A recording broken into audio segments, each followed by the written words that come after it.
Welcome to All Gen Gamers, a podcast for people in video games of all generations. Starring Pete Dorr, Happy Console Gamer, Gamester81, and Jason Heine.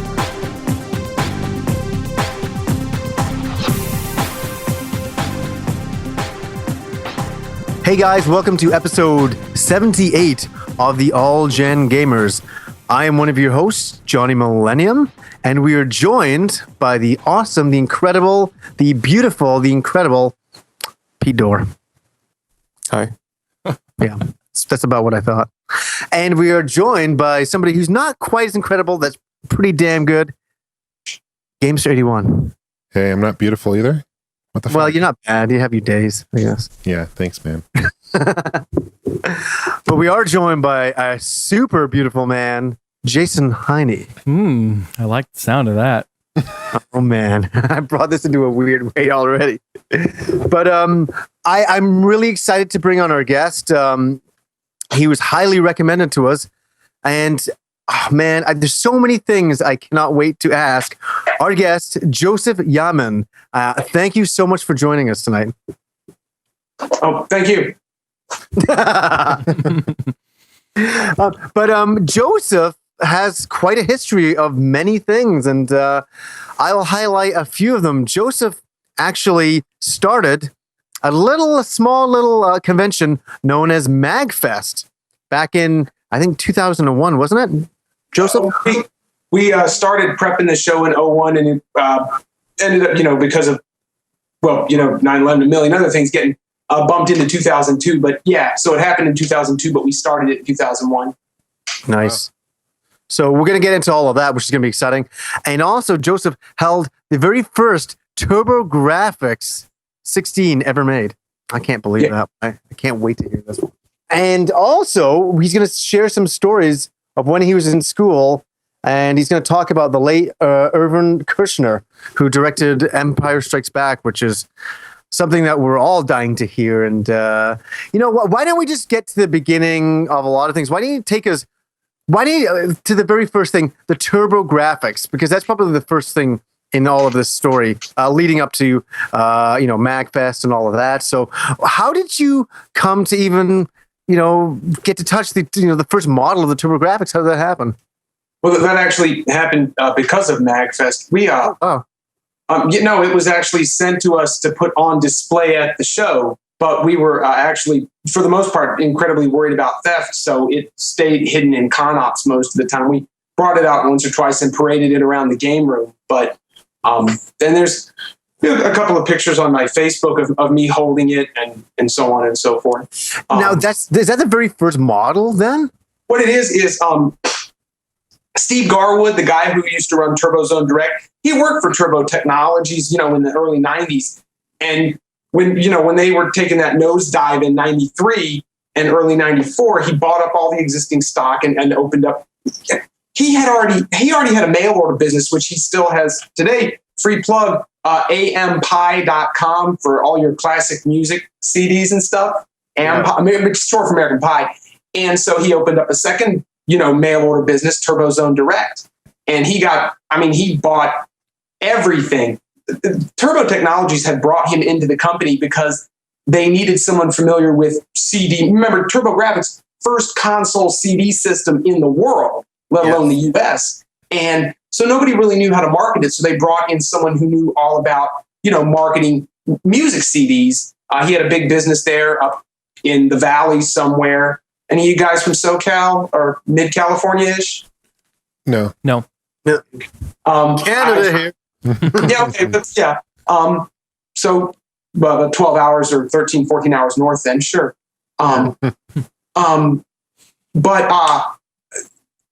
So he bought all their existing stock, which included, it was the first Turbo Grafx 16 chip system to roll off the assembly line, and it's in a glass case, or like hard plastic. I forget what the type of plastic is called, and it's on a little pedestal in there, and there's a little plaque that says, first Turbo Grafx, September 1989.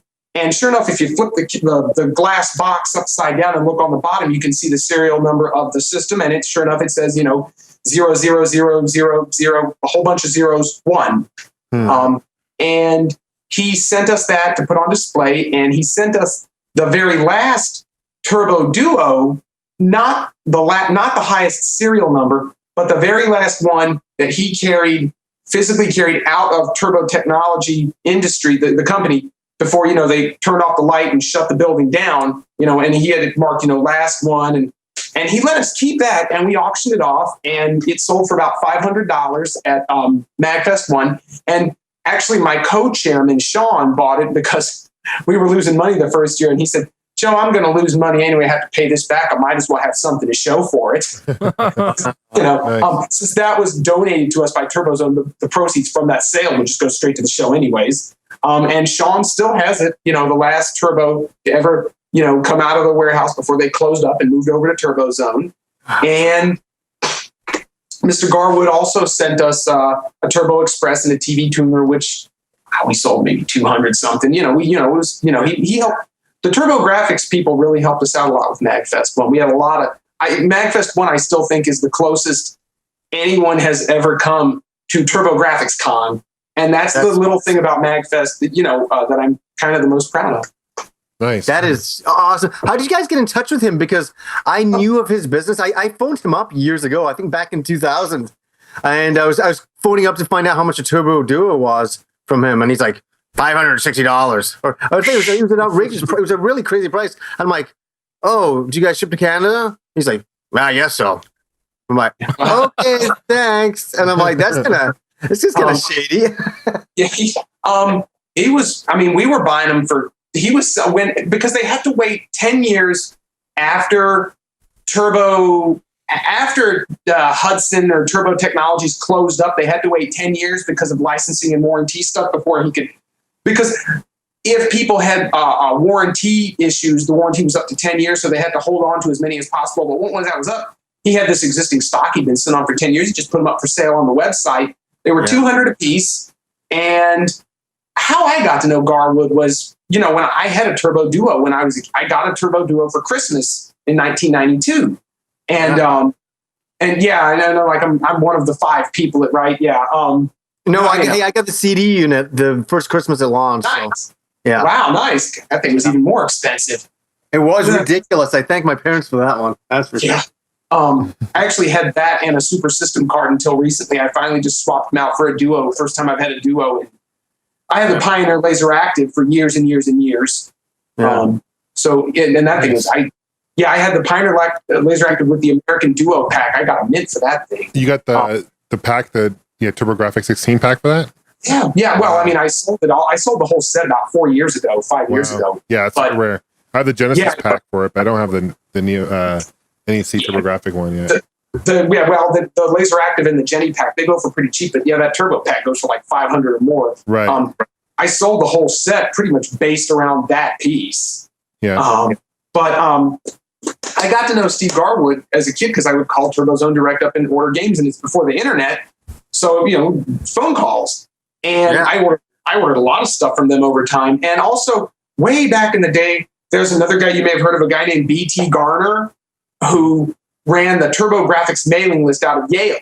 And he lives down in North Carolina. He does a lot of travel for business. He's also the guy that made that the first homebrew Turbo Duo game, Implode.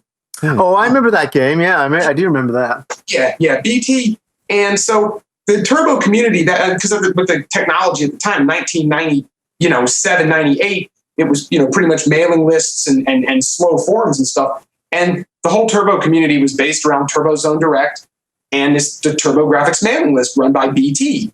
And nowadays, of course, Aaron Nanto runs a lot of it off of PCEngineFX.com. Yeah. And he was Nanto was on the list too. Dave Shadoff, Egan Rackley. If you go to some of these ROM patching websites, you see their names popping up all over the place. But so everybody knew everybody. And what it was I had a small hobby shop for about 2 years called Captain Game Station. And it was, just my own, I had some space that I rented and I traded and sold and used games. And I was a distributor for TurboZone Direct, meaning if somebody wanted to order some Turbo stuff, he would cut me 10% off on the price. And so I would make a 10%, return. And I don't think I ever sold much from TurboZone, but I was an official distributor for TurboZone Direct. Yeah. And so when we started doing MAGFest, we kind of figured that we needed to get, support, we needed sponsorship. And I called Steve Garwood up and I asked him, hey, would TurboZone Direct like to sponsor MAGFest? And he said, sure. And, he sent us some stuff to auction off, and he sent us the graphics to put on display. And he took out, and we in return, we gave him a big, huge 1-page ad on the back cover of the program book. And I've got some pictures of that somewhere I can post up later if you want. Yeah. I still talk to, if you want to order CDs, you can reach him on his website. He's still I got to know, because do you know this information? How many Turbo Duos did he have in that warehouse? Couldn't be alive. You have no idea? My guess would be, if I had to guess, maybe 1,000 or 2,000 tops. Not a lot. Yeah, but and that's not. Say what? Those are all gone now, aren't they? Oh yeah. He finally sold, because he sold TurboZone Direct in 2007 to another group that barely ran it for a year and went out of business. Yeah. And he was already long sold out of duos by then. He started selling them, I think, in 2001. 2001, he started selling them. And I would say by 2005, they were sold out. We sold a couple for them through the show and through my shop, and then through MAGFest, we sold a couple. But, they were $200 a piece, and none of the pack-in stuff. And the controller was an actual turbo pad converted over to be a duo pad. Yeah. And the AC adapter was a Radio Shack AC adapter. Because, when they're put together in the factory, all the parts are separate, and they go in the box on an assembly line. So they're not pre-packaged until they're ready to ship. So what he had was a bunch of consoles and a bunch of controllers and a bunch of AC adapters and a bunch of boxes, and not necessarily the same amounts of each one. And when he get an order on the website or through the phone, he package one up and ship it off. Yeah. So. That's fascinating. Those were the real end of the Turbo Grafx days. I remember his company very, very well back then, because I was like, wow, it was like the last heyday for the Turbo Grafx Turbo Duo. And I know his selections of games wasn't incredible, but he did have some games going out. But I bet he had tons of the games, though. I bet he had tons of those. Oh, he you can find his interviews online. There's one interview he said several times. He goes, I will have enough copies of Power Golf to line my coffin. Nice. And he had, for instance, when it first came out, you could order Grafx through TurboZone Direct. It was like $100, but they did a lot with Turbo imports. TurboZone Direct was the only place ever to get Magical Chase. And of course, that thing sold out in a matter of months, because I guarantee you they did 1,000 copies or less. I guarantee it. Yeah. Yeah, that's a very rare, expensive game. Yeah, that's one of the few I don't have. It's like going for still over $1,000 when it's complete lately. That's cool. It's the only one that sells for more than Dynastic Hero. Yeah, there's only that Japanese game, Darius Alpha, that sells. We were talking about last week in the podcast. That's right. Yeah, that went for like 1,000. Yeah, actually, it went for 800. It went for like 800. 800 something. Yeah, I went back and took a picture. Go for it, John. Yeah, so I have a question about this first ever TurboGrafx 16. Did it look any different, or did it look the same? Other than the serial number. It literally was just like, it was the first one to roll off the assembly line. Wow. So it was just like number 2 and number 3 and number 4 after it. That's cool. What do you think the approximate value of that thing is worth? He sold it, because I called him. This was in 2002 when I got to hold it. And everybody joked about, Joe, you should just take off running. We'll never hear from you again, but you'll have it and you'll be happy.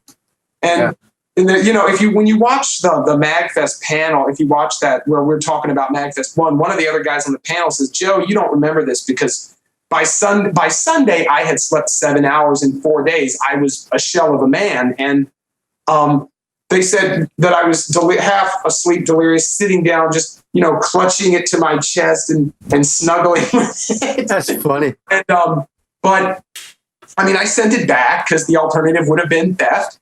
And I called Steve Garwood up a few years later and asked him what happened to it, because I said to myself, you know what? I'm going to make him an offer. I want it. Yeah. He had already sold it, ironically enough, to the former editor of GameFan. No way. Yes. Which editor was that? I don't remember. I think, don't quote me on this. I think it's one of the, it may not be the editor, but it's one of the guys who worked on GameFan who went on to resurrect EGM last year. Does that sound right, or do I have my people mixed up? Maybe. I don't know about the new GameFan as well. Yeah. No. Some of the GameFan people went and resurrected EGM. Oh, I think I know who you're talking about. Is this Eric L. Patterson? Maybe. I mean, I could probably email Steve and ask him. Yeah. But he sold it for an undisclosed amount.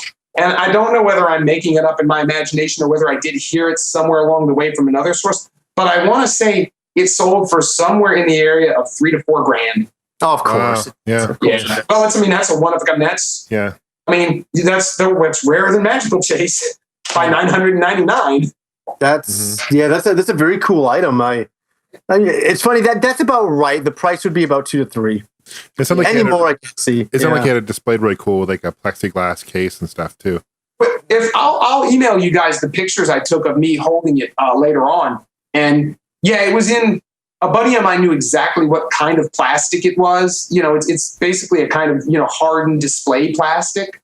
There was some specific technical term for, the kind of plastic it was. Wow, that's unbelievable, eh? Wow. But yeah, I'll send you guys the pictures. That's awesome. Great story, man. That's a really awesome story. And yeah, because this all happened at MAGFest. I really want to know, I know we all want to know, is that how does one to start a convention? Like, MAGFest is huge now. And where did this idea come from? How does one just start it up? And how much work was it all to do this? I know this is going to be a little bit of a conversation right here. So yeah, I'm curious. Well, like I say, we this past MAGFest 10, the 10th one, almost the 10th anniversary. If you count it from the first one, you don't hit 10 years until the 11th year. Mm-hmm. You know how that works. But it was the 10th MAGFest. Technically, the 10th anniversary of the first show falls coming up in September here. But we started. We got the business license to start the show in April of 2001. So we already passed the 10-year mark for the inception of the show. Yeah. So, the 10th MAGFest kind of fell right between those two dates. That's nice. Basically, when I was a kid, I was, really, I got a Master System when I was 8 and a Nintendo when I was 9. And I got a Super Nintendo and a Genesis and a Turbo. And by the time I hit that kind of 16-bit generation, I was kind of going all RPGs. I'm the one guy you'll ever meet who never bought Sonic. So, because by then I was more interested in playing Phantasy Stars 2 and 3 and 4 and Shining Force and Breath of Fire and Final Fantasy and all that fun stuff.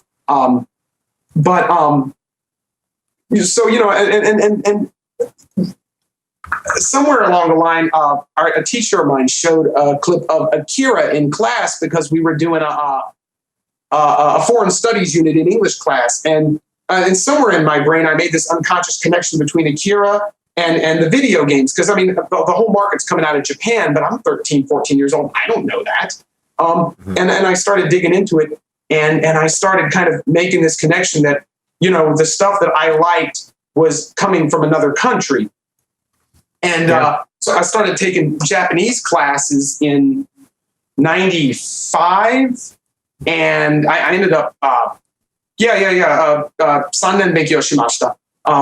I took 3 years of Japanese, and I met this guy Sean through a friend in a Japanese class. He was not into anime at all. His girlfriend was Japanese, and that's why he was taking Japanese. Right. And he said, well, let me introduce you to my friend Sean. Sean's a big anime nut. And Sean and I got to be friends. And we, 1998 or 99, I forget, we went to Otakon. I had heard a little bit. I'd been to a few conventions. My background with conventions were kind of these one-day comic book conventions that would be at a hotel, around the corner in town.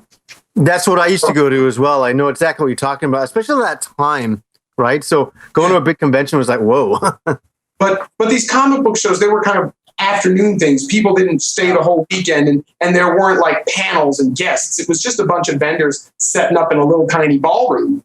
Yeah. And no, I had one precedent. There was up in Lynchburg, where Liberty University is. If you guys heard of Jerry Falwell, that's kind of where he was up there. There was a science fiction show up there, and a friend of mine, we had heard about it, and we drove up to check it out, but I still didn't quite grasp the whole idea that this thing was going on all weekend. All I knew is that there was a room where people were selling a lot of Star Trek stuff, and upstairs there was a lady in a panel room talking about aliens. And, Yeah. So, but finally in 98, Sean said, well, let's go to Otakon. And I said, what's Otakon? And, Otakon is kind of, apart from the Star Trek and sci-fi shows of the 80s, Otakon's kind of like the grandfather of East Coast conning, and you guys know Otakon, right? I've heard of it. Yeah. Yeah. Yeah. Otakon's big. They get counting turnstile attendance. They get over 100,000. Wow. Yeah, they book out half of Baltimore in the middle of the summer.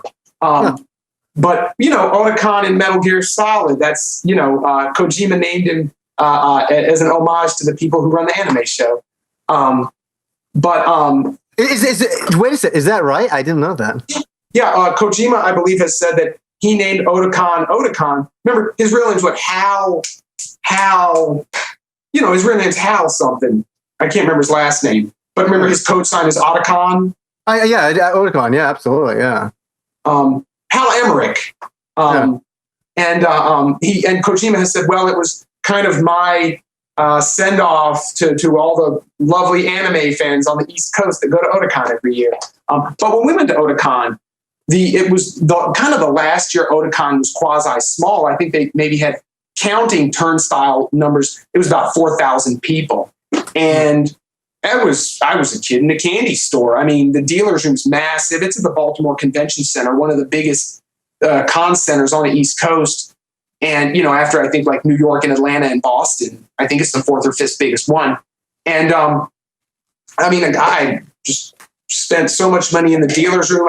I got to see Record of Lotus War before it was out in the U.S. The original, eh? Well, no, I actually watched Lotus War fan sub before it came out in the U.S. But in this particular case, we're talking 98 or 99, so it was the TV show. So, but it was only the first 5 episodes. So it was only the first 5 episodes. So I still thought it was going to be good. Yeah, yeah, I like the original OVA series myself. Absolutely. Yeah, and the TV show's great until about episode 9. I never got into it. I had a funny feeling it was not going to be good. Yeah. Watch like episodes 1 through 8 and then skip to the last episode. Oh, jeez. I always think that's a bad start.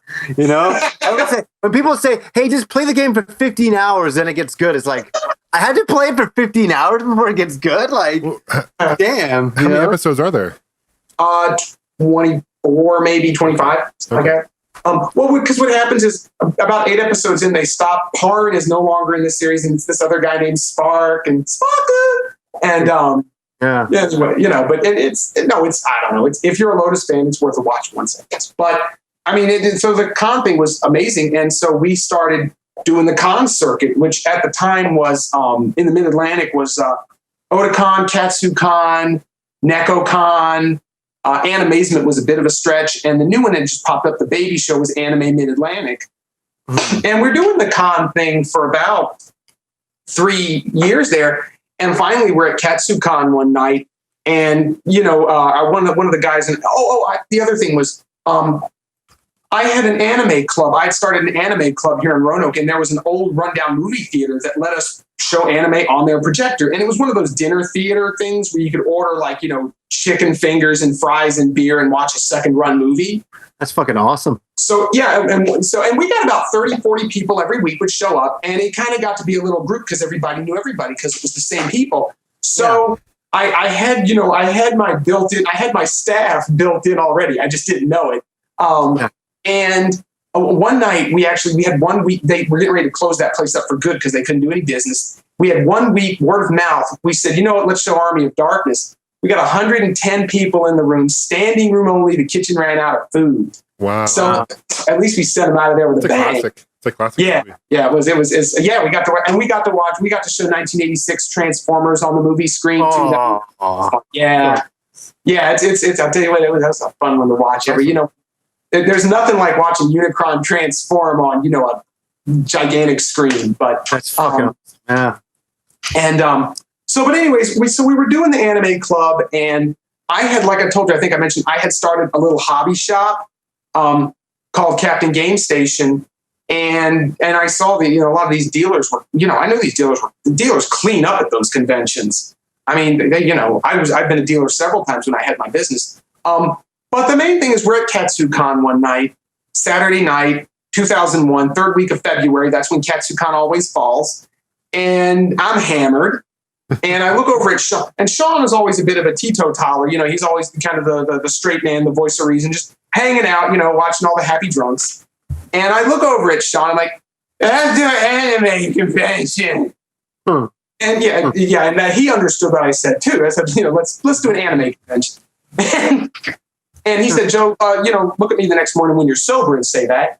And Sunday we're packing up the car to drive back to Roanoke. And I said, I'm serious, Sean, let's do it. And okay. And this was April of 2000. So it would have been March of 2001. We start hatching the plan. And my business opened in September of 2001. And I got both business licenses on the same day, Captain Game Station and MAGFest started off as an anime convention called OmakeCon. If you got your Art the Lad Working Designs box set and you pull out the bonus box, what does it say on the side? Mm-hmm. Oh, it says Omake box, which means, like bonus or extra or gift. So this show was going to be our gift to the anime world or whatever, And okay, I'm totally with you. Yeah. I get it. Yeah. And we needed a twist because at the time, anime cons were a dime a dozen. Everybody had one. And so, and we were all big video game nuts. So we said, let's make it the anime con for video game people. And we started having meetings and, we started getting stuff done. And, and at that point it became a matter of, we had this one guy, Blair. Blair, he would have been like he would have been close to hitting 65. He's an older guy. He passed away a couple of years ago. He had been doing sci-fi shows since the early 80s. This guy, he'd been around. And I went to school with Blair's daughter, so that's how I knew Blair. And we kind of grabbed him and said, hey, tell us what to do. And he said, well, here's what you need. You need to get a business license. You need a hotel contract. You need to draft your bylaws, which are it's a compact. All the people involved in the show agree to abide by these rules, how money's going to be distributed, how, who's in charge of what, conduct, things like that. And the fourth thing you need is a headliner. You need a guest of honor. So we set about getting those, the business license and the hotel contract. Those are easy. They're happy to take your money. You just sign your name on the dotted line. The bylaws, that probably was what led to some problems later. You really need to be clear. It's volunteer staff. You really need to keep it. I know it's friends and you want to treat it as like a family and a community. But when you get into an operation like that, and I think a lot of conventions have this problem, a lot of them out there, you really got to treat it as professionally as possible. And what you'll find is some of the most successful ones are the ones that know how to treat it as professionally as possible. But I mean, aside from Blair and our security guy, Bruce, the oldest person in the group was 24. So, I was 21. Oh, yeah, we were all real young. I was 21. And we sent out 6 invitations to Victor Ireland, Working Designs, who did get back to us. Michael Bell, who did a lot of voice acting. He's real famous for Raziel and Medivh in Warcraft and Guts in Sword of the Berserk. And one of his oldest roles was the voice of Darkfact in East for the Turbo. Oh, wow. Yeah, and we actually met him at BotCon one year because he had done the voices of Prowl and Swoop in G1 Transformers. And Greg Bergen was with him, the voice of Grimlock, and some other old guy whose name I can't remember, who was the voice of Alpha Trion, and that was pretty cool. But Michael Bell, we couldn't afford his appearance fee. Victor Ireland couldn't make it to the show, but he was happy to send us a bunch of giveaways, posters, and T-shirts and things. We sent out, laugh all you want. We sent invitations out to David Crane and Alexei Pajitnov. Who are they? David Crane, Pitfall, and he was one of the guys who started Activision. Oh, wow. Oh, yeah. And yeah, we never heard back from him. And Alexei Pachitnov, the guy who invented Tetris, the guy who created Tetris. Oh, yeah. We didn't hear back from them. And That's pretty puzzling. Say what? That's pretty puzzling. You never heard back. They probably never caught the, who knows? But one day, hey, MAGFest is big. You never know. We finally we sent out an invitation to the mini bosses, which was a couple of my buddies. I'd never heard of them. A couple of buddies of mine recommended them. And, at the time, it's huge now, but at the time, there were no video game cover bands. There were, they were like the only ones out there doing it. Yeah. And they got back to us. Yeah, they got back to Sean, my co-chair. And, Sean, he told me, hey, they got back to us. And what happened then was they put it on their website, and a lot of other kind of indie music game people started seeing it on their website and said, we want to come to the show too. Like Jake Kaufman, who's, Jake's really renowned for having done the soundtrack to Shantae for the Game Boy Color. That's super rare when it sells for a mint. And he also, more recently, he did the soundtrack for Scourge the Hive on DS. Jake came to the show, and the One-Ups, at the time they were called the One-Up Mushrooms, they heard about it. And so suddenly we were looking for guests, and BT Garner, who lives just south of here, the guy who, kept the Turbo community alive, and he made Implode. I had already contacted him, and he was coming. But aside from him, basically all of our guests were these musical guests who had heard about the show from the mini bosses. Wow. So, and then of course the music thing. And we ran into some problem because the show was becoming increasingly video game oriented. And all of my Anime Con staff, they were getting mad. And, they pulled me aside. Yeah, they pulled me aside one day and they told me, we don't, you're not paying enough attention to anime, basically. And, so I had to make a decision. I said, you know what? It's not an Anime Con. Let's do a video game convention. And at the time, what was out there? CES, E3, Tokyo, all the video game shows were industry events with two exceptions. One that we knew about, one that we didn't know about. The one we knew about was the Classic Game Expo in Vegas. They're the only one in the country that's older than MAGFest. And the Philly Classic, which we learned about, we didn't know about. And the Philly Classic, they were great guys. The Philly Classic is not around anymore, but there's another show that took their place called the Too Many Games Expo. Mm-hmm. And by the way, if you'll notice, toot my own horn for a minute, every video game show in the country either has the suffix expo or fest on it. So, that's true. Well, I'll toot my own horn a couple of times. Feel free to shut me down if you want. Hey, do you know what, though? You're probably right. It was the beginning of a lot of different things at that time. It really was, wasn't it? So Joeseph, I'm sorry to interrupt you here, sure. but how many guests did you have the first MAGFest? How many attendants? We had 8 guests. One canceled for 7. 2 of them. One of them was a guy named Robert, who does his own little indie comic book, and he's been to every single MAGFest. And BT Garner, and the other 5 guests were all musical guests. We went to the E3 Expo that year. My first time, I went to E3 3 times, 2002, 2005. And we went to every single booth. Blair had told us, print up a page, a sheet. It's a highlights the things you can offer them if they support the show. And the small companies love to help us out. Atlas helped us out, Working Designs, Pelican, Nico, Turbo Zone Direct. The bigger companies just kind of brushed us off. That kind of set up another MAGFest tradition there. And they said this Pelican controllers and Microsoft wouldn't help us out. But ironically enough, the guy who was our local Southwest Virginia representative for Microsoft, the guy who stocks all the retail stores, the vendor guy, he was also the night manager at the hotel where the show was. Wow. So he brought us a ton of unofficial swag, everything he could get out of his storage thing, posters, freebies, giveaways. That's same a small thing. world, huh? Yeah, and he moved back to Texas. I'd love to find out what happened. But and then Electronics Boutique at the time, they wouldn't come near us. But my buddy was the manager at the time, so he gave us a bunch of EB bags because at MAGFest 1 we tried to give our security guy, Bruce, had said, give your attendees as much as possible. So it was, an regular old EB plastic bag. You buy a game, they put it in a bag. And then there was program book, a demo disc from Atlas for Dual Hearts, some putt-putt coupons and tokens. The place that had lent us for free all of the TVs, they put coupon, 10% off your next purchase coupons, So MAGFest 1 was the one MAGFest where we actually gave away swag bags. Oh, very cool. And so we did have some support. Aaron Nanto of PC Engine FX made a video for us to show. Anime Blasters gave us the premiere of the East anime in America because really nobody else was interested in it. But BT Garner came up and did a panel. We had a lot of support from the Turbo community. That's awesome.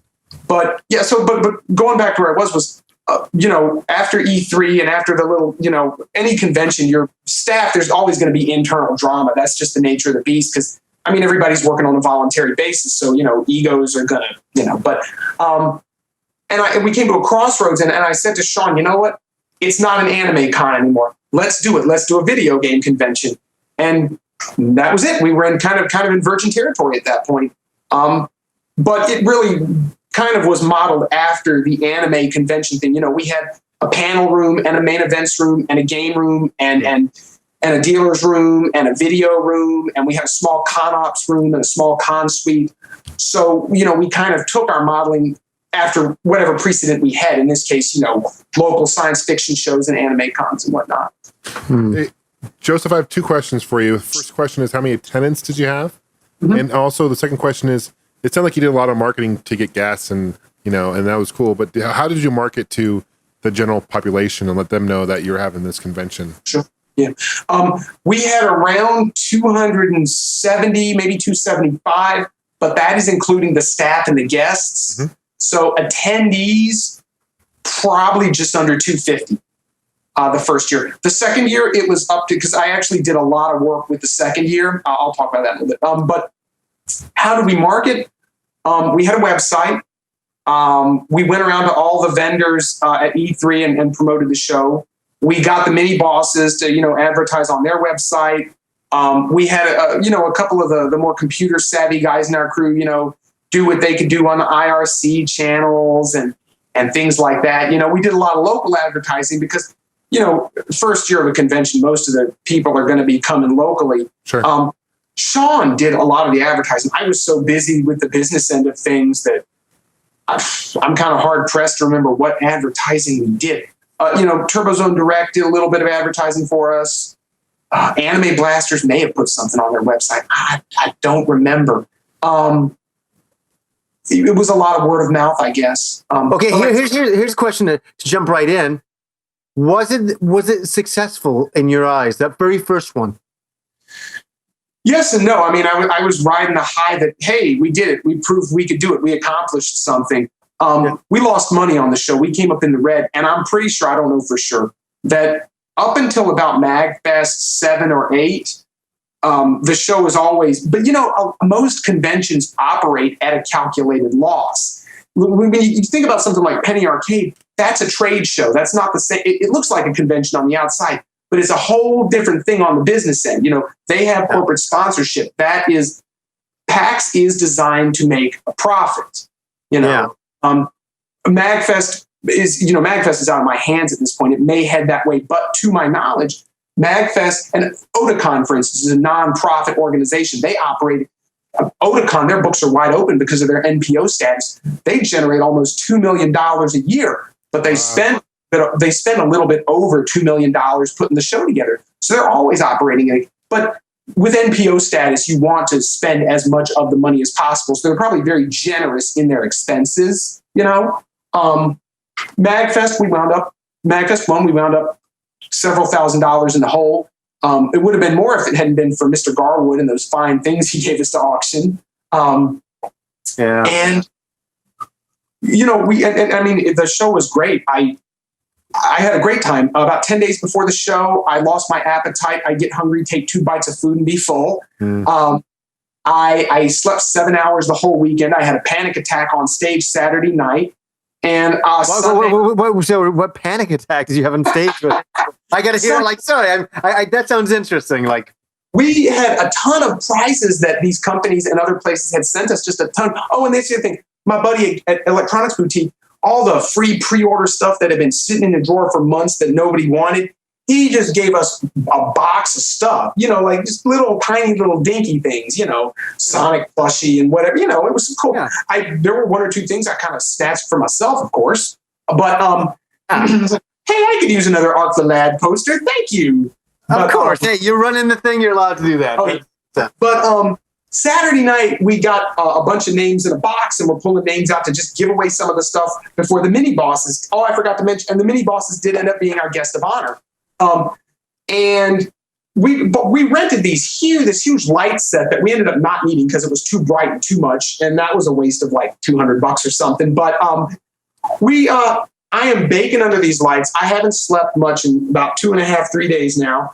And I pull my little brother, I pull his name out, and someone from the audience heckles and goes, "Oh, of course the con chair, gives stuff to his brother."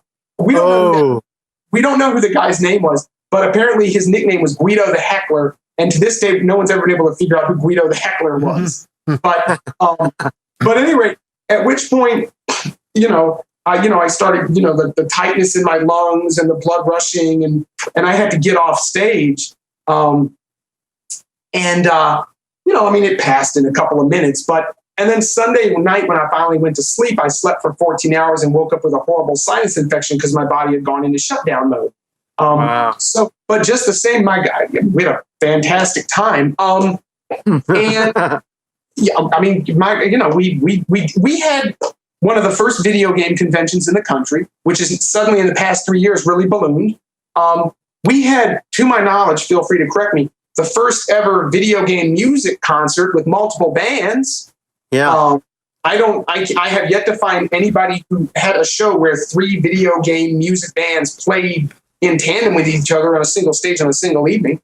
There might be one out there, but until that happens, I'll take credit for it. But I think a lot of the audience doesn't know what MAG stands for. If you want to tell them. Originally, MAGFest was the Mid-Atlantic Gaming Festival. Remember, we were going to call it OmakeCon, but as we made the transition into video game show, we had to come up with a new name. And we threw a couple of names. We were going to call it GameCon, but at the time there was that little handheld thing out called the GameCon, and we weren't sure whether we'd run into trademark issues. Mm-hmm. Oh, right. Remember that Tiger Electronics thing? Yeah, that's a Gamecom, though. But it's similar. Right, but it's like the Sega Saturn, they had to change the title of the Mysteria Realms of Lore because TSR owned Mystara, and even though there's only one letter difference, they ran into litigation issues. For sure. We actually, what's interesting is I think there's a video game con out there, VGC. Another name we played around with was Video Game Weekend, which you got to wonder how that would have changed. Something as simple as a name, right? It was something like Hitler's grandmother's maiden name was Schicklgruber. So they wonder, so historians have often wondered if a man named Adolf Schicklgruber could have really come to power, right? Because the name sounds silly. How would something as simple as going with Video Game Weekend instead of MAGFest, how would that have changed things? But the guys who took the show over, I think it was about year 4 or 5, because the music aspect was really taken off. Mm-hmm. They changed it from Mid-Atlantic Game Festival to Music and Gaming Festival. And a lot of that is, like I say, year 1, I really wasn't paying attention at the time, but we had such a huge turnout, largely because of the music. I mean, all of our guests heard about it through the mini bosses and said, hey, can we be guests too? And there's so many, it's funny, I never thought about how many precedents, how many MAGFest traditions started with year 1. Every year the mini bosses, they get a bucket of fried chicken and watch porn, and they do that at all their shows. And that started at MAGFest 1. I'm sorry, was I allowed to say that? Oh, yeah. You're allowed to say anything. This is an explicit podcast. We can fucking say anything we want to fucking say. All right, cool. Jason's getting horny just talking about porn. He's telling us. Corn and chicken get some horny. So fried chicken burr. That was what they did. But at any rate, after Mag 1, we were in the hole, and so we're sitting here looking down the face of a couple $1,000s. And one idea was, well, we're just going to have, and that was with some of the guys at Anime Mid-Atlantic helped us out a lot. KatsuCon helped us out a little bit. NekoCon helped us out a little bit. Because that's the other thing. We learned how to run a convention. We staffed a lot of those shows for several years between 98 and 2002. We did a lot of senior staffing at a lot of those conventions. So that's how we kind of learned the ins and outs of con op. And so a lot of them came and helped us out a little bit, and I think it was either Ed from AMA. I think it was Ed we were talking to, and he said, well, you run the show a second year to pay off the first year. That's what you do until you start making enough money. So you consistently stay in the hole until you have a blow up year. Like I say, Otakon generates almost $2 million and they're operating at a calculated loss. At any rate, it was what we're going to do. And we had a silent partner, Justin, who had kind of bankrolled it, and he wanted his money. Oh, shit. So we had to pay him quick. He wanted out. And so it was just me and Sean sitting there. And Sean kind of took the attitude of, I'll do it if you want to do it, Joe, but my heart's not really in it. And while I was sitting there waiting on that, funny thing happened is that I got my acceptance letter to do my master's work at the University of Southern California. So I was like, well, crap, I'm going to be going off to Los Angeles for who knows how long. I don't know if I can manage this convention on the other side of the country. So we posted a little thing on our website that said, thanks for coming, game over. And this one guy who had been at the show, he, at the time, people knew him because he had managed to emulate DDR on the computer, and he called it Pi DDR. He even got the pin ports he got the dance pad working on the computer. And he approached us. His name's Brendan. He's, one of the big wigs at MAGFest now. If you look at the MAGFest OGs, he's kind of, basically he's the number 3 or number 4 MAGFest OG.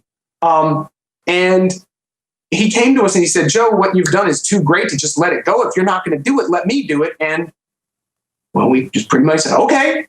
And year 2 was a lot of transition. My crew, about 4 of us, we showed up and we did a good half the work at MAGFest 2. He had contracted the hotel and he had done all the prep work. And he had about 4 or 5 people. So, and then after year 2, I was still in LA and I couldn't afford to come in.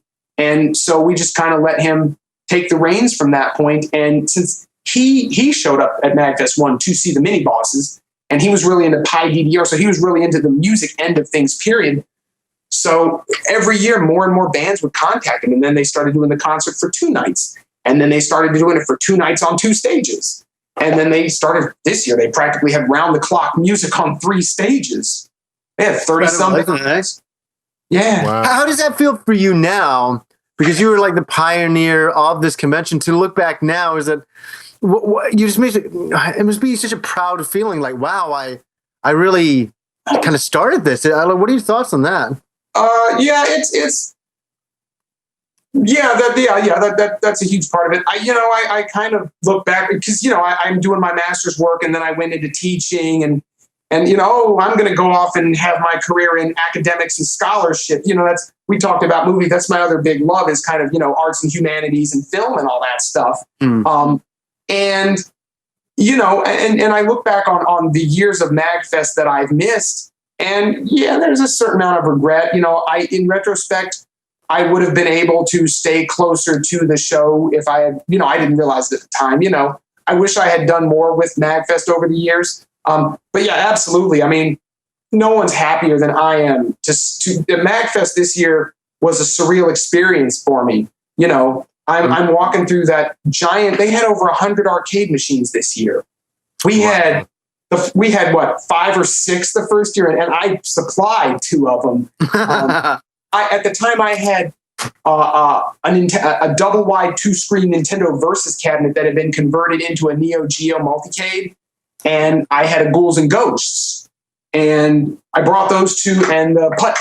You guys don't know what putt is. It's a little, a little kiddie golf course, where it's all like 18 holes of putting, and then they have a little, arcade and pizza inside and stuff.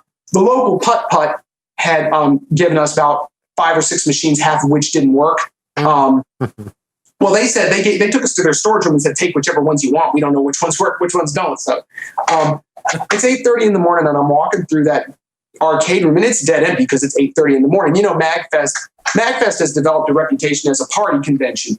You go there to get hammered and go to room parties all weekend long at night. You know,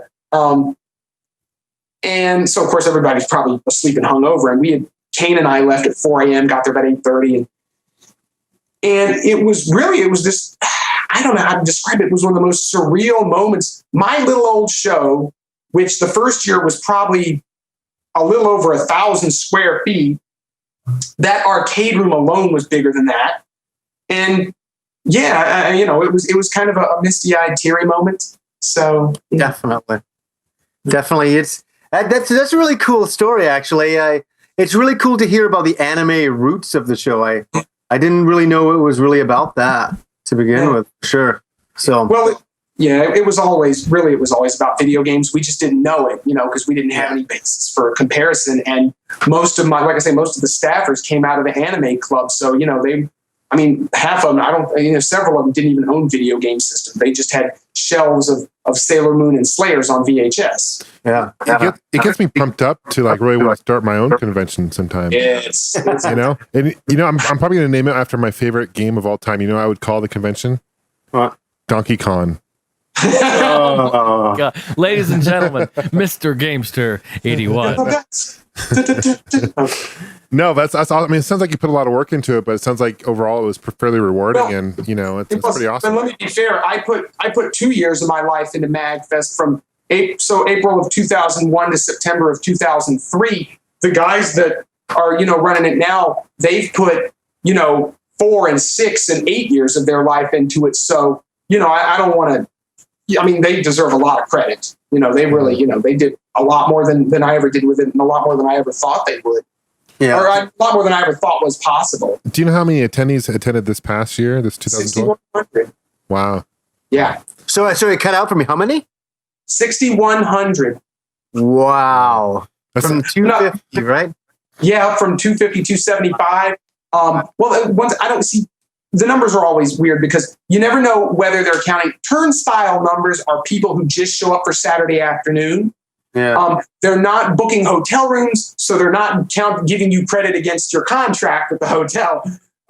So some conventions will count their turnstile numbers in with their. I know 6,100 counts the turnstile numbers. Some conventions will separate those numbers. I know. Up until this year, for instance, I'm pretty sure PAX was including their turnstile numbers and their total attendance. No, I know this year they sold out of weekend passes. They capped at 60,000. That's incredible. But a lot of shows will do that. They'll, you know, or shows that are small. You know, I mean, MAGFest 275. That's including our turnstile. You know, so I think with MAGFest 6, it was around 3,500 there for the whole weekend, which is still really impressive, and another 2,000 or so. But, you know, I mean, I think a lot of people, you know who the guest of honor was this year, right? Who? James? Oh, it was Nobuo Uematsu. Yeah, that's right. Yeah. So we went, you know, and it's funny, the mini bosses, 2 original members that are still in the band, Matt and Burke, we did our little panel and they sat on the panel with us and we were like, you know, and they still show up and play every year. They're still guests, you know, every year. And, you know, this year, last year they had Hiroki Kikuta, who did the soundtracks for Secret of Mana 2 and 3 and Kudelka and Shadow. Just Kudelka. And so who knows what they'll get next year. I'd like to see him get, you know, Motoi Sakuraba or Yasunori Mitsuda or something. That's awesome. Yeah, that's great getting guests like that too. That's just really awesome.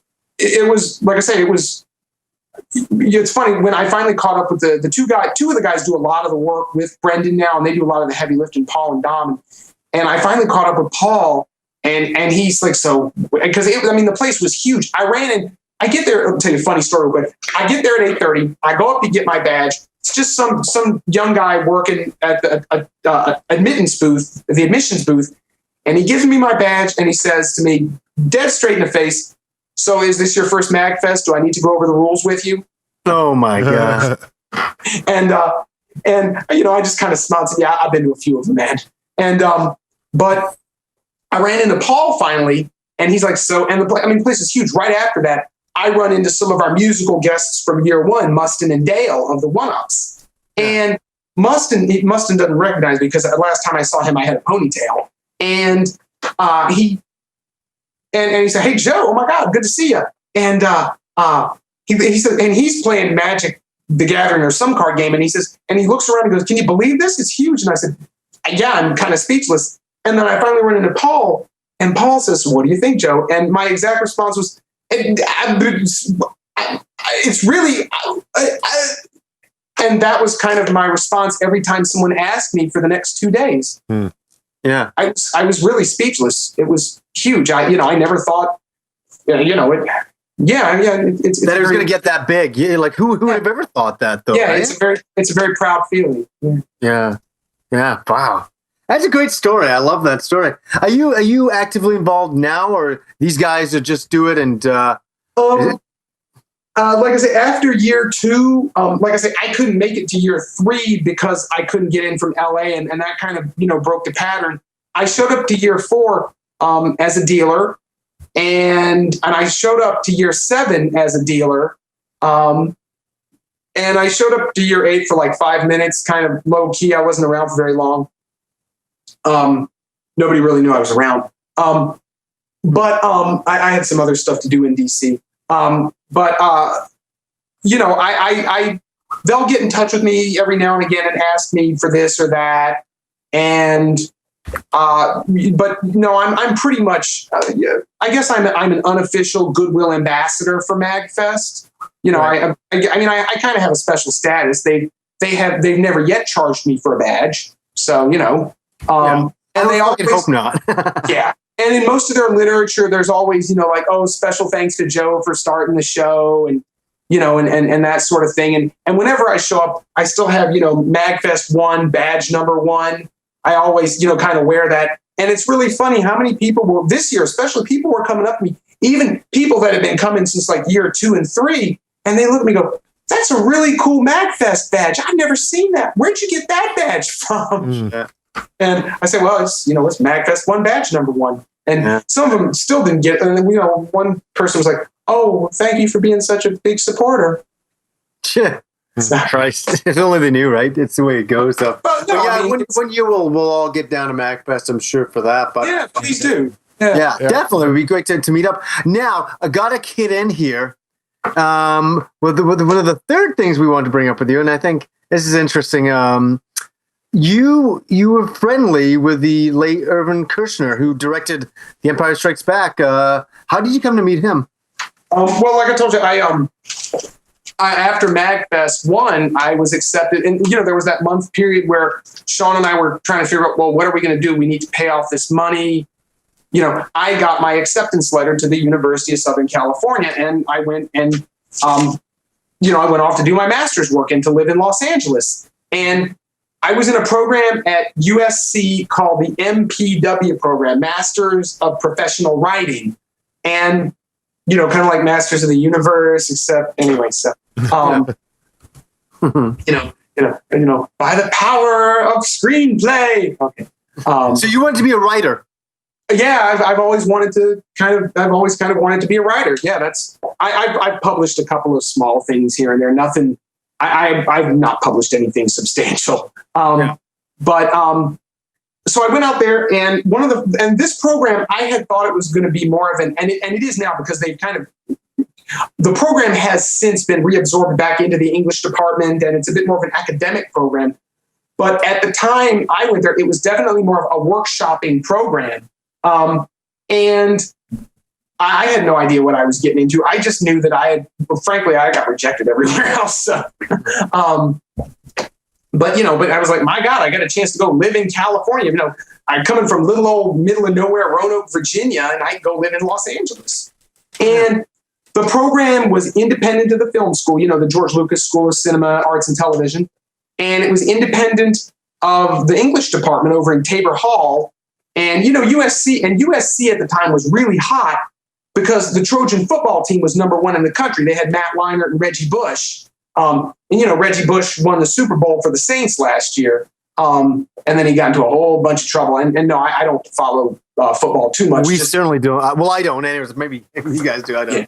Sure, but yeah. No, I don't follow it much myself, but since I wound up, I didn't know when I was going out to USC that they had the #1 football team. Couldn't be the foggiest thing for my mind, but once you're there and you're in the middle of it, it's like, oh, cool. My school has a good football team. And plus, I grew up near Virginia Tech, which, they have a pretty good football team and some of the most obnoxious fans in the world. And I really hope a bunch of Virginia Tech fans hear me say that. No, my brother's a Virginia Tech grad. Most of my best friends are Virginia Tech grads. They have a lot of great academic work, and they wouldn't get that academic funding without the money the football generates. But, I don't need you driving down the road in front of me with your whole car covered in, Virginia Tech football flags. You can't see where you're going on the road, and it's making it hard for me behind you. But so in the end, there's always, and so there was a lot of animosity. It was fun to come back to Roanoke and people would talk about Virginia Tech football and be like, oh, well, I'm at USC. And they'd instantly get mad at me because that was the year that USC beat Tech 24-10, if I remember. But so there's a lot going on at USC, and USC was always getting like famous guest speakers, and I mean, and some of that stuff was impossible to get into. They had Lucas on campus one night because George Lucas graduated from USC. That's where he got his film degree, and one of his teachers was Irvin Kershner. And exactly, yeah. And that's what, and of course, Lucas came back to Kersh after the success of Star Wars, and Kersh was already retired. And he said, Kersh, I want you to do the sequel for me. And Kersh said, no, I'm retired. And Kersh, by the way, told us this story in class one night. And Kersh says, tells his agent that, and his agent says, wait a minute, you just turned down the sequel to the biggest movie of all time. Are you crazy? Yeah. And so, Kersh called George back and said, is it too late? Yeah, come on and do it for me, Kersh. But in this program, we had a lot of famous teachers. I got to work with Mark Norman, the guy who wrote Shakespeare in Love. Yeah. I got to work with Aram Saroyan and Sid Field. He wrote that book Screenplay. I got to work with John Recchi. I got to work with Mel Shabelson, who he was one of Bob Hope's joke writers. And he worked if you go through Mr. Shabelson's autobiography book, there he worked with everyone: Paul Newman, Kirk Douglas, Gary Cooper. Gotta go grab Bob Hope. Grab Joanne Woodward, Senta Berger. He did a ton of movies. His big ones were Houseboat, The Seven Little Boys, Yours, Mine, and Ours. Bunch of old stuff. The Seven Little Boys got a remake with what's his name? Dennis Quaid, I think, did a remake of it. But so they would bring in all of these famous one night guests. We got to meet Babalu Mandel and Lowell Gans. They did A League of Their Own and City Slickers. Oh, right. We got Bob Town, who did Chinatown and Bonnie and Clyde. We got to meet, I forget the guy's name. We got to meet the guy who did Dead Poets Society. We got to meet Kelly Corey, who did Thelma and Louise. A whole bunch of them. And because Mr. Shabelson knew everybody in Hollywood, we almost got Michael York one night, but he canceled. That would have been kind of cool. But so, yeah, and so most of these people we only met one night, but my very last semester there, I signed up for this one class, and it was just an elective, it was special topics, meaning it's whatever the teacher wants to teach that semester. And most of these teachers, God bless them, most of them, they had tons of Hollywood experience and tons of amazing anecdotes to tell, but they couldn't teach worth a hoot. Mm-hmm. Kersh could teach. He really knew his stuff. John Recchi, he could teach real well. John Recchi was an excellent teacher too. But I signed up for this class, and it was Mark Norman and Irvin Kershner, and they would alternate weeks because they both had other obligations. Mark Norman was working on a book about the Shakespeare in Love guy. He was working on a book about the history of screenwriters in Hollywood. And so every week his lecture would be a decade of Hollywood from the screenwriter's point of view. And so it was basically a history of Hollywood class. That was really cool. And he published the book later on. It's really good. And then Kersh would come in. And the thing about Kersh is he hadn't taught in years. The last movie he made, I think, was RoboCop 2. And one night I'm in the elevator, and I had heard he was going to be there that night because he was teaching the other class. And so I had my Empire DVD, and I slip into the elevator with him, and he just kind of looks at me like some random person. And I kind of fumble the DVD out. I'm like, "Sir, would you sign my DVD?" And he looks at me and goes, "What is this?" "Oh, yeah, that one's mine." And so he signs. I wish I had a camera. I'm holding it right here. He signed the inside dust jacket of my Empire DVD. It just says, Irvin Kershner, and his name is underlined. And it's funny, too, because a few years ago, Peter Mayhew was here in Roanoke, and I completely forgot he was going to be here. That would have been cool to have him sign it, too. Yeah, that's cool. And he's Chewbacca. And Wendy wins for her Chewbacca costume. Anyways, the bad South Park reference. And with the class with Kershner, the first day I was so nervous. I'm leaning back in my chair because we're at like a round table, and he's just smiling at me. He's got his ear. He was hard of hearing because he flew B-52 bombers in World War II. He couldn't hear a thing, so he's just smiling at me, and I'm smiling back, real cheesy smile. I'm so excited. I'm so nervous. I'm like, "Oh my God, it's the Star Wars guy!" And I fall flat on my ass, and the chair just tips back, and I fall flat on my ass. And he looks at me, he goes, "That means you can sue the school." No, he had. I'll tell you two more funny stories. But I think he thought he was going to be teaching a bunch of film students. My program, the MPW, was an interdisciplinary program. We had people in there with business degrees. We had people in there with sociology degrees. We had people in there, a lot of English and film degrees, of course. But all walks of life. We had one guy in there. I don't know if the guy ever went to college, but he ran a bunch of high-end clubs in Vegas, and he had tons of money, and he wanted to write his memoirs. And I think he basically just paid his way into the program with all his money. A real nice guy. Who else was in the class with us with Kersh was Steve Paymer, who's David Paymer. You've seen him he played Billy Crystal's brother in Mr. Saturday Night. He almost won the Academy Award for that. His older brother, who was the producer of Mad About You, was actually a student in the class with us. And Steve was a really nice guy. Most of these teachers, they would do workshopping, write a bunch of stuff this week, bring it next week, and we'll just go over it in class. There was no real education or theory going on, just a lot of workshopping. Kersh taught film theory. That was my crash course in film studies with him. He talked a lot about, film, the nature of suspense, and film being images, and he even took us out to the Directors Guild one week. We watched some French film that was up for some awards from the Directors Guild, the DGAs or whatever. That was pretty cool. With the two funny stories is one night we're in class, and at the time I was working nights for Jamdat, which was they made cell phone games. They got big making Bejeweled in 2003, and they're the ones that blew the cell phone market wide open. And then they got bought up by EA in 2006 for what was like $400 million. It was the largest video game buyout in history at the time. And it's funny too, I was working at Jamdat, and my boss at Jamdat was Mark Norman's son. And pure coincidence, Shakespeare loved my teacher. And I go into class, "Mr. Norman, your son is my boss." He's like, "Oh, really? You're working at Jamdat, huh?" I said, "Yeah." So just weird coincidence. I gotta get, but they let me come in I worked graveyard shift, bug testing cell phone games all night. And, which was cool. I finally got to work at a video game company, right? It paid squat and the work was horrible. But, I was a grunt. I was a bug tester. But, so what happened was, our class was on the first floor. Somebody up on the second floor, we didn't know this. All we know is that the fire alarm in the building went off, and we all have to spill outside. And it's like, 15 of us in the class plus Mr. Kershner. And we all go outside, and so we're not having class. He's not lecturing. I am like just hanging out by him like the biggest fanboy on the planet. And I'm trying to figure out, this is my chance. I get to ask him all about Star Wars. And of course, he looks at me, he goes, "You see these fire engines right here? They're the cleanest machines in all of Los Angeles. You know why?" I said, "Why?"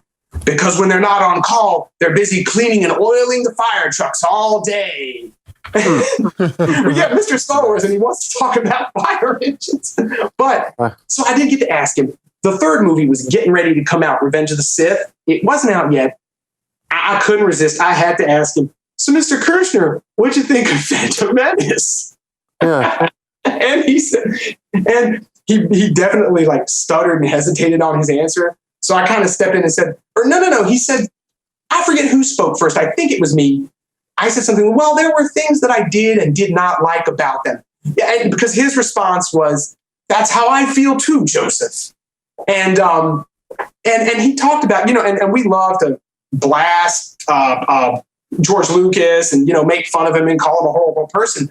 But Kersh was like, all of this bad stuff has really hurt George's feelings. He really feels, and we're talking about a guy who's like personal, intimate, close contact, best friends with George Lucas. They've known each other for 40 years. And he goes, it's really, George has been really hurt about the whole thing. He feels really bad about it. And I felt really bad for at that. Suddenly I felt really bad for all the mean things I had said and thought about George Lucas, especially if you saw his interview on the morning show last week, where he said, people give me bad flack all the time. So that's it. I'm done. Why would I want to make another movie when all people do is say bad things about me?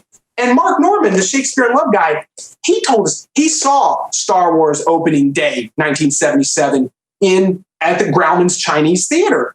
And he said, I was working on a script for a made-for-TV movie, and my wife called me up and said, honey, we just saw the Star Wars movie. You should come and see it. And he goes, well, what about y'all? She goes, we're going to go see it. He goes, but you just saw it. Yeah, honey, we're going to go see it again. It's that good. Come see it with us. So he drove out. He saw the second showing of Star Wars. And Mr. Norman said to us, I didn't realize the impact it was going to have. But I watched that movie, and I realized at that time I couldn't figure out what, but something had changed forever. Yeah. And Lucas, the movie was over budget, behind schedule. He was on the beach in Hawaii sipping Mai Tais with Spielberg, and they were talking about, hey, what if we made a movie like the TV shows we watched when we were a kid, where this like adventurer has to go off into the Amazon like jungle. James Bond, absolutely. And they're sitting on the beach brewing the idea for Indiana Jones, thinking that Star Wars is going to be a colossal bomb. Yeah. And it's funny because Kersh always talked about Star Wars like it was a mechanical thing. He'd say, well, originally we wanted to make all the bad guys speak with British accents so the kiddies would be able to tell the difference. And we wanted to do this with this scene, but the producers didn't think the kiddies would like it. So we had to change this to that. And it was because, to us on the outside, Star Wars is almost like a religious thing. But to him, it was, he was the director. It was, I guess being behind the scenes, it was, the way he spoke about it was very mechanical. Yeah, he had to create it, so he kind of lost. Yeah, the bad boy. He was never, he was the director. No mysticism. Star Wars was not a mystical thing for him. And it's funny, like the real famous story where where Han gets sunk into the carbonite, and the real famous story. They shot that scene 100 times, and it always sounded stupid. And Kersh said, "Okay, you know what? We're going to do one more take. Harrison, say whatever you want to say. It doesn't matter. We're just going to go to lunch." And she says, "I love you." And he says, "I know." And Kersh says, "Cut, that's perfect. Can't believe it. Let's go to lunch." But Kersh, he would tell us stories like that in class as if he had never told them to anyone before, as if they weren't on like every DVD release of the movie, as if these stories weren't, it was interesting listening to him tell the stories because it was like he was telling them the first time, like, we weren't aware. And a lot of the stories he told we weren't aware of. But anyway, so we're standing outside fire trucks, and I asked him, "Have you seen Revenge of the Sith yet?" Because it was getting ready to come out in about 2 months. And he goes, "Well, George invited me up to see it this weekend, but I couldn't make it. I'll probably just go see it in theaters." And then, of course, I had to ask him because Kersh's last major project was RoboCop 2, where he worked on it with Frank Miller, the guy who wrote Batman and Sin City for a long time. And Mr. Kershner did not have very nice things to say about Frank Miller. I'm not going to get into it too much. Yeah. But apparently when the movie was a flop, Frank Miller blamed it all on Kersh. Yeah. And the other funny story was the very last day of, and we I don't remember what else we talked about the fire engines there, but finally they let us go back inside because it turned out somebody had left a bagel in a toaster and it burned and set off the fire alarm up on the second or third floor. But if it wasn't for that bagel, I wouldn't have got to have had my little, 30-minute intimate conversation with Irvin Kershner, right? But the last funny story is, another thing is, if you've ever been on the web and seen those you ever seen those old black and white videos of the spiders spinning webs in boxes and the webs are all messed up because they've put a drop of LSD on the spider? I've seen, I know what you're talking about.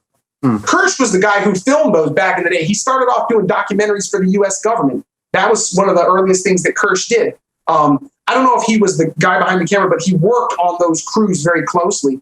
He told us an interesting story about, it's kind of a sad story. It's a friend of his. After the spider experiment, they tried LSD out on a person. And that person ended up that person ended up killing himself because he was an artist and some part of his art had been ripped away. And I'll tell you that story sometime. It's kind of a downer.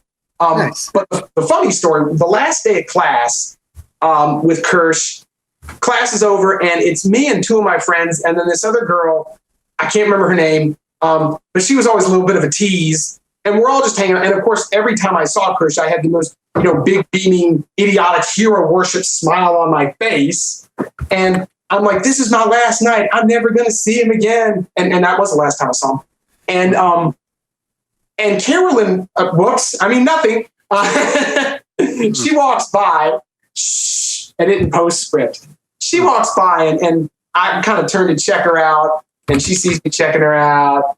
And Kersh smiles and looks at me and he goes, Joeseph, the average male brain thinks about sex every 7 seconds. What do you think of that? And I look at Mr. Kershner and I go, well, you're the one that brought it up. What were you thinking of? Nice response. So that was, that'll be like my claim to fame in life is that I punked Irvin Kershner once. Joeseph, I'm curious if you ever asked him about the special editions and what George Lucas did to The Empire Strikes Back and changed it up a little bit. Did you ever bring that to No, I don't think we ever talked about that. I think because the only real conversation I had with him about Star Wars was that one while we were standing out by the fire trucks. Right. And I think the two that we mentioned were Phantom Menace and Revenge of the Sith. But I did. He and I found these a few years ago in my old email inbox. He and I emailed back and forth a few times about, how to develop conflict in scripts. And I don't know if you guys want me to read it. They're pretty short, but I have some of Mr. Kershner's actual words here that I have saved, and they're in my DVD case with my autograph and all that. Maybe we're like an hour and a half in, so we got to talk about some video games now. Sure. But those stories are absolutely interesting. It's absolutely fascinating to hear about him. So sad on his passing too. It really is, for sure, that type of thing. But why don't we talk about games we've been playing recently? Sure. Pete, I know you're out there. Pete, I am here. I put him to sleep. No, he's there. I am here. He is there. Pete, have you been playing anything known as video games lately? I'm trying to remember everything I've played. Well, I guess I'll start off. You should write these things down. I don't write stuff. I'm disorganized, so I try and remember off the top of my head. Mario Kart 7. You guys need to get this game, I'm telling you. I know John has it. Mm-hmm. And I don't know, John, did we talk about that last time? Or did that, you played online with us? I played a little bit this week with you online. Mm-hmm. I forgot if we mentioned that last week or not. Yeah. No, that was actually this week, so it was after last episode, so yeah. So I've been playing a lot of Mario Kart. Last week I played it for 20 hours according to my 3DS. Is that thing log hours? Like, yeah, it's got an hour tracker like you wouldn't believe. Like it'll log it by day, week, month, overall. Jeez. So for Mario Kart I put in 55 hours, and some nights I get on there for like 6 or 7 hours with Holly and the gang, and we just play online and have a blast on there, Jason, you need to get this damn game already. Yeah, I know. I need to. I know. I've been saying it forever. I think I'm going to go get one next week. Go pick it up. Because it's the most fun I've had on the 3DS. I may actually get a 3DS before I watch Lord of the Rings. I don't like the fucking sounds of that. That sounds terrible. It's the worst idea I've ever heard. He's never seen Lord of the Rings. Worst things I ever heard. Joseph, he's never seen Lord of the Rings. Joseph, have you seen Lord of the Rings? Yeah.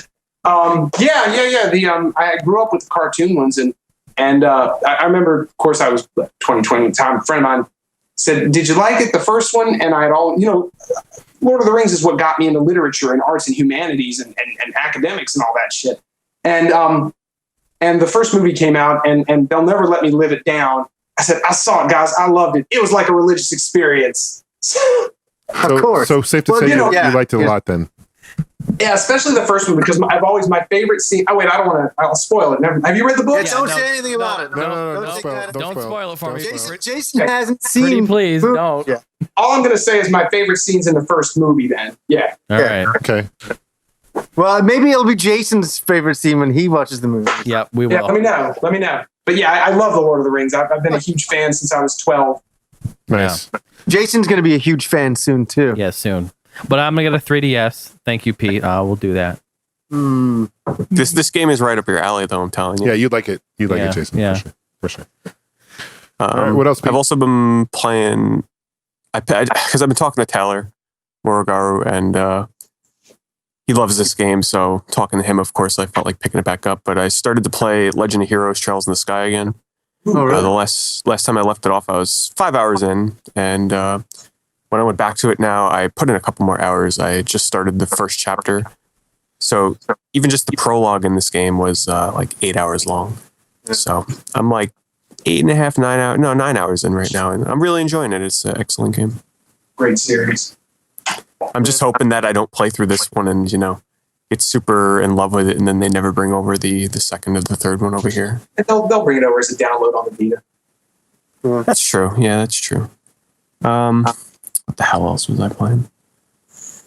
Well, I guess some of the stuff I played today and a couple of days ago, I hooked up my Jaguar again because I got some new Jaguar games for Christmas, and one of them was Tempest 2000. And being the big fan of, it's a lot of fun. It's not as good as Tempest 3000 on the new one, but wow, what a great game it is. I would love to have some kind of like turning knob though. It's kind of hard to play it at times with the Jaguar D-pad.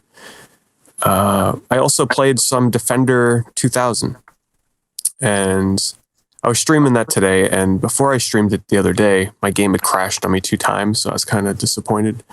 But when I streamed it today, it wasn't crashing. It was a lot of fun. It's a very fast-paced game, and I actually had to forcefully kill myself because I had so many lives. There was no way I was going to finish the game and like get my high score. So I had to kill myself like 20 times in a row because I had too many lives. I had to end that game. And then I hooked up the Saturn and I played a game. Pete, sorry, before we get off the Jaguar, do you have Atari carts? No, I don't. I know you have that. You got it for, how much did you pay again for that? Oh shit, like $20? Yeah, you're with lucky. box and manual. If I would have saw that show, I would have flipped out. Yeah, it's a that rare. retro It's a store rare. that you bought that from. They better do more of their research. It's a rare game for the Atari Jaguar. And for those of the listeners who may not know what the game is, it's basically kind of a clone, like a Mario Kart clone, and it's using Atari characters. The most common character or the most well-known character that they use is, I forget his name, but it's a bear from Crystal's Castles. I forget his name though. It looks exactly like Super Mario Kart. Yeah, but the graphics, it's 64-bit system, but they did a really bad job with like it's just flat, like Super Mario Kart. The colors are great, but they're very short tracks, very circular. The game isn't that great, but it's a really rare game for the Atari Jaguar. Probably one of the more rare ones. So I watched your review on that a few weeks ago again, and just to remind myself why I should not seek out this game. And what's it sell for generally? Like when you look for pricing, Well, just for example, I was watching an auction recently that came with that and Soccer Kid, and Soccer Kid is sort of like for what I believe it was an unreleased Jaguar game that was put back into production. So it's sort of like a reproduction, right? I guess you could say. And that game with Atari carts sold for 150, 160. Oh, wow. So that's in a lot. Atari carts on its own complete usually goes for around 80, I think.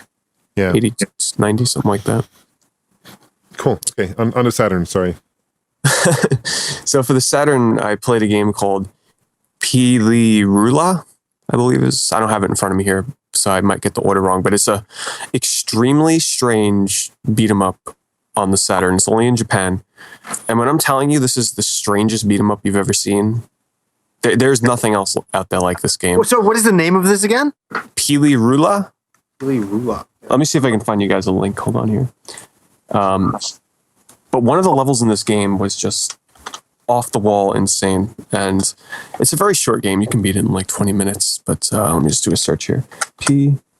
Fuck, I forget the exact funny ordering. You know, Johnny beats it in about 20 minutes too, every day. Geez, you give me a lot of credit. It's more like under 2 minutes. Jesus, who the hell do you think you're talking to? 20 minutes. Well, I think I might come over. 20 minutes? I'm going to catch a flight up there. That's a new world record for me. Did I say minutes? I meant seconds. Nah. Yeah, thank you. Let's not be ridiculous. God, love it. It's like you don't even know me anymore.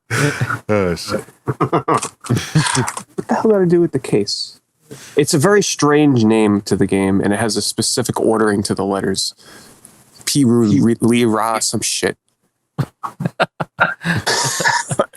want to find you guys the video too, so maybe when someone else is talking, I'll see if I can find it. But yeah, that game was insane. What else did I play? Oh, I played Kyo Flying Squadron 2. That's a great game. Wait, Yeah, the first one's better. Wait, what do you think? The second one or first one's better? Well, I haven't played the first one only because it's very expensive on the Sega CD. Yeah. And you know, there's a lot better games, a lot better shoot 'em ups I can buy for the price that game demands, like 120 plus. Yeah. So I'm like, let me just hold off on that game. And the funny thing is, the second one's not even a shooter; it's a platformer. Oh, okay. And there's two versions. It never came out in the US. It was only released in Europe and Japan. And the difference is the price differences are ridiculous. Like in Europe, this game goes for like $200 and the Japanese version's like $50. So yeah, no brainer there, which one I bought. And it's a fun game. It's very colorful. It's pretty challenging. Like I had to give up playing the game on the second level because there was this rock falling pattern in one of the levels that was random and I just could not make it up. Because the character sort of runs like Sonic in a way. Not fast, but she starts off walking and then gradually gets faster, and it makes it very hard at times. I also, just because it's a fun game and I want to get my money's worth out of playing it, I played some more Hyperduel for the Saturn. It's a great looking, very challenging shoot 'em up. That's one of the more rare games on the import Saturn. And wow, what a great game. It's so funny because every time I play that game or show it to somebody, they immediately are like, I want this game. And then they get on eBay and then they see the prices and they're like, well, never mind. I don't want this game. It's a shame because that's what happened to me. You know, I was just browsing Saturn games and I saw a video and I'm like, holy shit, I don't give a crap what the price of this game is. I'm buying it. And I did. I got it for a good deal though. Probably almost half the price of what it usually goes for. How much did I pay? Yeah. Like 120. Well, it's not that worst thing in the world, I guess. No, it's not. But to some people, you know, they think you're insane for spending that much on a game. You're insane for spending that much. The way I look at it is, it's like as if I had bought two modern release games. You know, let's just say I went out and bought two $60 Xbox 360 games. And then, you know, a year from now, they're worth $10. Meanwhile, Hyperduel keeps its value, if not increases over time. Yeah. So, what the hell else have I played? That's about all I can remember. So. Wow. What the hell is going on? Oh, how could I forget? How could I forget? I played some more Star Wars: The Old Republic, of course. Not as much as I have been, but let's just say that. Pete, hasn't there been some like problems with the game as of recently? Only if you're on a PvP server. Yeah, that's what I heard. So the funny thing about that is there's PvE servers and there's PvP servers. PvP means that you can fight other players on the opposite faction at will, like in certain areas in the game world, essentially at all times. I don't play PvP for servers. It's just not my kind of thing. And then there's PvE, where if you want to do player versus player, you have to queue up in these specific battle areas to do that. But in the PvP servers, in the high end level end game content of the game, one of the areas called Ilum, there's so many more players on the Empire instead of the Republic that essentially the Empire players have taken over the end game area in the game.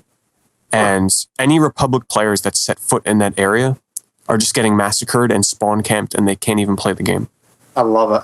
As soon as they spawn, they die. Spawn, die. Because there's all the Empire characters sitting in this one area, and all the Republic are just, they can't do anything because there's not enough of them. The reason why this happened was in this end game area, it used to just be the Empire and the Republic would kind of just be kind of mutual. Most people wouldn't fight each other. But then they wanted to increase the PvP rate in this game so that people actually fight one another like they should. And they made it so that you get rewards for killing players of the opposite faction. So that's why it's just gone to shit and people are furious. There's a video on YouTube. It's so funny. It's just a mass of Empire. Oh, please send that one to me later on if you can. I'd love to see Johnny's like, I love it. I do it.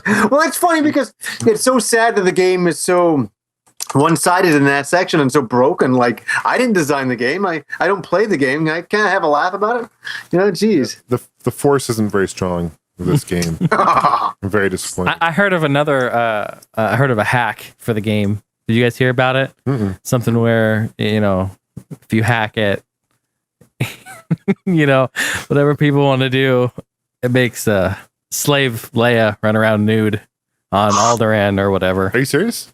Fucking Gamester wants to know how to do that. Oh, I'm about to wait. fucking do this hack. Oh, wait. No, that was just what John was telling me that happens behind closed doors at his house. Every night. Him and his wife. Shit. So. Slave Leia. Didn't think Okay. it. Never mind. Not the game. I meant John's house. You almost sold me on the game. I was about to buy it and hack it. I was For struggling real. through that. I couldn't think of shit. I knew you were pulling that shit out of your ass, dude.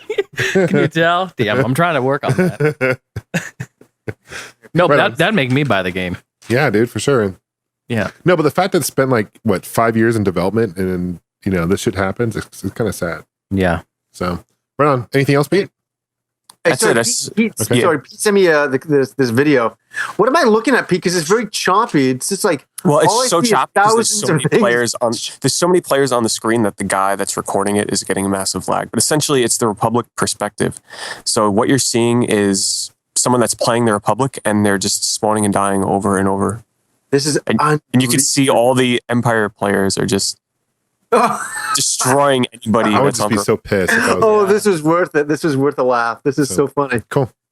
Well, I guess I'll go and get started what I've been playing. Actually, Joseph, do you want to start? What have you been playing? Not much. Semester I've been grading papers. I was fiddling with this game on the 3DS. It's a DS game called Black Sigil.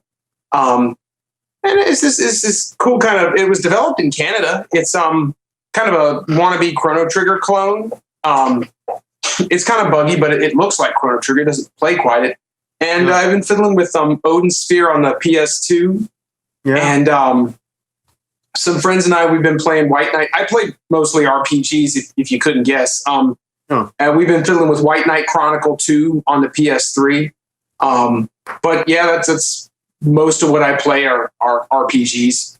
Did you Yeah. find that with Black Sigil that the battle encounter rate was through the roof? That's what kind of Yeah. for me. Yep. Every 2 seconds, it's like battle. And they're long battles. They're not fast, so it kind of wears down on me. Yeah. It's well, I hear there's a couple of bugs you can exploit later in the game to, beef up your characters. So we'll see how it goes. Interesting. But yeah. Jason, What's that? Sorry, Jason, what have you been playing? Pete, what have I been playing? I don't know, Jason. I haven't been keeping track this week. I'm very upset with you. If you haven't been keeping track. Let me take a guess. It's a racing game or a shooting game. No, he's been playing with himself. Oh That's a game where everybody wins. no, I've been playing some Mortal Kombat 2. What the fuck are you looking at, Jason? Jason doing? Jason's Googling these random pictures. This can't, what the fuck? Okay, anyway. Okay. Sorry. Randomness. I'm playing some Mortal Kombat 2 for the Super NES. Classic. I guess. Do they have blood in that? Yeah. Okay. Yeah. The first one didn't have blood, right? Yeah, the first one didn't. It was sweat. Yeah. Yeah. That's garbage. Yeah, the Genesis version was definitely the one with blood on that one. But so I played some of that. I played some Stunt Race FX on Super NES. Kind of did a little Super NES marathon. When the hell was that? You didn't stream that? No, I didn't stream it. No, I was just playing. See, I was testing out my setup down here. I hooked up all my consoles down here, and they're running through the big TV, and also I'm able to stream those as well. So I just was testing some games out, and it just got caught up. I didn't stream it though, no. So, but other than that, to be honest with you, I've been so busy at work, I haven't had much time to play a whole lot. Tomorrow is my day off, so I'll be playing some games tomorrow, I'm sure. But that's really about it, you guys. To be honest, pretty boring. So Cool. Gamester, what about you, buddy? Well, let me start off by saying I'm at Jason's new pad here, and he showed me kind of a tour like the MTV Crib style. You know, he took me in. He's like, I walk in. First of all, there's like six tables, 6 desks of equipment. My jaw dropped, like, because right when you open the door, and I'm sure he'll do a video over it eventually and kind of show it off. But very impressive. You walk in, he's got all 4 arcade cabinets set up. And, you know, he was telling me, I'd never seen him before. He told me about these. And he's like, yeah, they're in great shape. I shit you not. These things are like immaculate condition, brand new, new artwork, everything. He's got Tetris, KI1, Killer Instinct 1, Killer Instinct 2, and Mortal Kombat 2. Yep. Right? And Virtual Racer's in the garage. And Virtual Racer is in the garage. But yeah, it's, so it'd be cool once it's all hooked up. And he has upstairs, he has his little game area, loft area, which is cool. His DJ setup, I was watching it that night, was crazy. Oh yeah, that's where we're at right now, and it's pretty nuts. So yeah, awesome pad, Jason. Just want to give kudos. Yeah, to that. appreciate it. Finally here. Been playing a lot of actually retro this week. Well, I've been playing Mario Kart 7 with Pete a little bit. Played that one time for a short while. It's a good game, as Pete mentioned. And Jason, if you do end up getting a 3DS, hopefully after Lord of the Rings, I hope you check out Mario Kart 7. That's one thing, Jason. I don't see Lord of the Rings, my DVDs anywhere in your house. They're upstairs, actually. Are they? Okay. Yeah, they are. I promise. I didn't lose them in the move. All right. So anyway, been playing a lot of retro, kind of like, you know, Jason was on a Super Nintendo fix. I had to get my Sega fix, so I popped in the Sega CD. I picked up Terminator for the Sega CD a little while ago and played that. Have you guys played that? Is that like is it the one where you can use the D-pad to move the aimer? Yeah, and shoot, just like the arcade was like. No. This is like a platforming game. You're thinking of Terminator 2. I'm thinking of 2. Okay. Yeah, this is Terminator 1. Okay. It's got like cutscenes from the movie, and it's kind of a platformer and kind of like almost like a Contra style game. Oh, wow. Music is fabulous. The game is tough because it takes so many hits to kill like an enemy. It's ridiculous. Super challenging. You guys are gonna laugh. I picked up also recently. I think I paid like $5 for it. Crisscross, the game.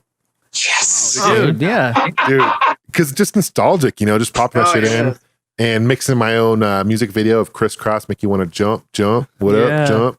Mac Daddy'll make you jump. Yeah, that's so. And it's so funny because like you can change the color, you can do like green or red, and you can make it scrambled or go mirror image. And it gets to a point where you can't even fucking make out the whole video. It's ridiculous. Like you have no idea what the fuck's going on. You know, it's 16-bit graphics. But I have played a couple good games for the Sega CD. I popped in Eternal Champions, which is, I used to love that game for the Genesis. This is kind of, I guess, the quote unquote sequel to it. They've added 4. It's a fighting game. They've added 4 new characters. And the music is new and it's almost like a techno music to it. But I'll tell you what, this fighting game is like one of the hardest fighting games I've played in a long time. And I remember growing up being really frustrated. I think there's like 13 characters, 12 characters you can play right now in this game. And it's a great game. It's but if you like Mortal Kombat and those style games, definitely recommend or Eternal Champions. But man, that shit's like, even the first character, it took me a while to figure out how to play it. But and also been playing Hook, which is based on the movie. And for this, I love Hook the movie, right? So I picked this up, and it follows the movie fairly well. And the voice acting in it is terrible, god awful, terrible. But it's a platforming game, and you're Peter Pan. You have this the sword you can swing around, and when your energy's full, you can actually have this like it almost like when you swing it, like it fires something. It's crazy. But it follows the movie really well. So if you're a big fan of the movie Hook. Check it out. I don't think it was released on the Genesis. I might be wrong. Do you guys recall? Did you guys ever play the Hook Arcade? Yeah, that's a good one too. Is that Capcom? Who makes that? Yeah, that's like it's Yeah. no, isn't it for those Konami beat 'em ups? Konami beat 'em. Yeah, that's right. I think Capcom beat 'em up, but yeah, it's Yeah. like a really good arcade It's a beat 'em 'em up. Yeah, this is not a beat 'em up though. I wish it was. Yeah. But for the Genesis, I picked this game up recently. It's called Comic Zone. I know all you guys are familiar with it. I played it. It came out in '95, kind of later life of the Genesis. This is a time when the PlayStation 1 and was hitting the market, and they were focused on the Saturn. And it's a really fun game graphically. I don't know if you guys have played Comic Zone. It's really fun. The graphics are very unique, and it's probably one of the better graphic games for the Genesis. Yeah, it's an interesting game, an interesting concept. I mean, you're going page. It's based on a comic, right? And you're going page to page, like section to section. But the whole thing is you only have one life in the whole game.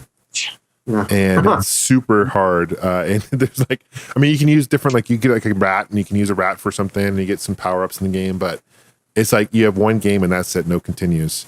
So it's a very short game. I got to like the third stage. I think there might be 5 or 6 stages, but it's like super hard. It's super frustrating. But came out from like later life the Genesis I mentioned. So I know a lot of people are a big fan of Comic Zone. So if you have a Genesis, definitely pick it up. I paid like $6 for it. It's not that very hard of a game to find. I think you guys will enjoy it. It's kind of a beat 'em up game, we talked about the Turbo Grafx 16, the Turbo Duo. I've actually been playing the Turbo Duo quite a bit this week. Played Air Zonk, which is a classic game. I played it a little bit before, but I'll tell you what, this is like one of my favorite games for the system now. I mean, this is like a shooter game, and the graphics are amazing for it, really, and the power-ups are awesome. I mean, Johnny, it sounds like you played it. You're a big fan of it. Yeah, for sure. Yeah, it came out later life. I know, Joseph, you might know the more story background about this game, but I think it was designed for the Turbo Duo, right? They made 2 of them. One was a chip and one was a CD. Right. Which one are you playing? I was playing the chip. All right, yeah. Yeah. What's the difference between the two? The CD, I always like the chip one better because the CD one, the scrolling's a little bit slower. It's an incredibly rare game.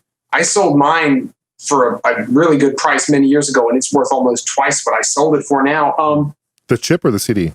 The CD. The CD, there's probably only 1,000 copies in English of the CD. Wow.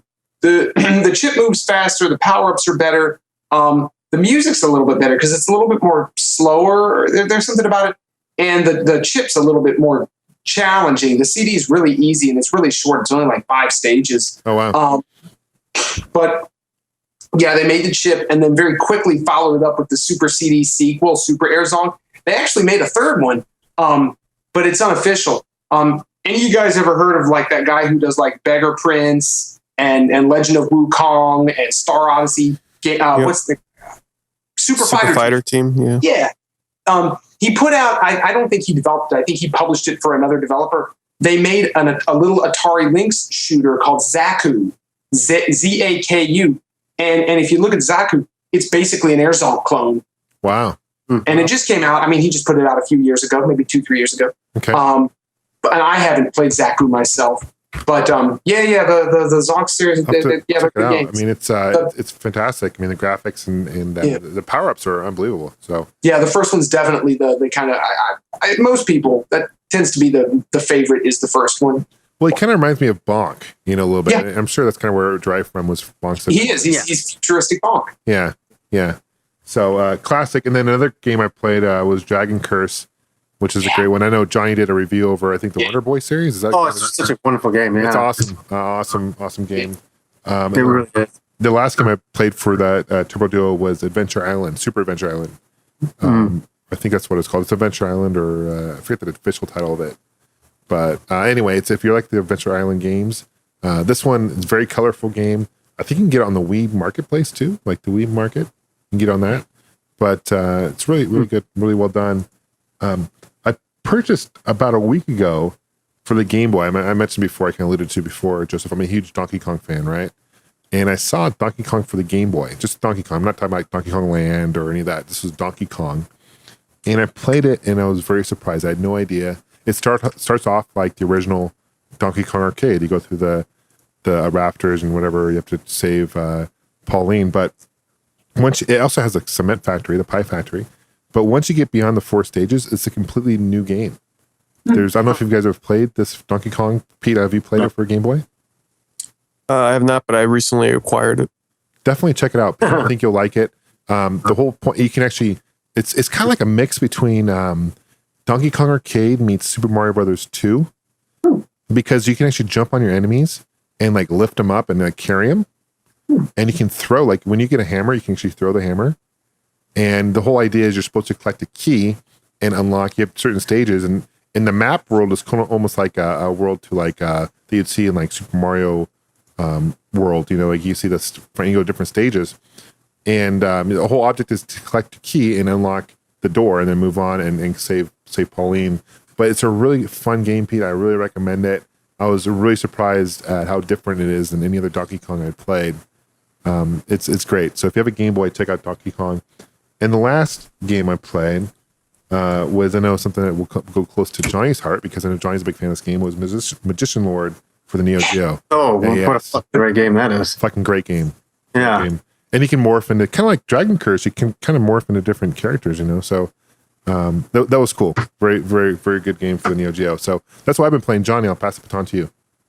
Oh, I've only been playing one game, and I've been playing it religiously for a week. I think I've had about 4 hours sleep for the week because I've been playing it the entire time.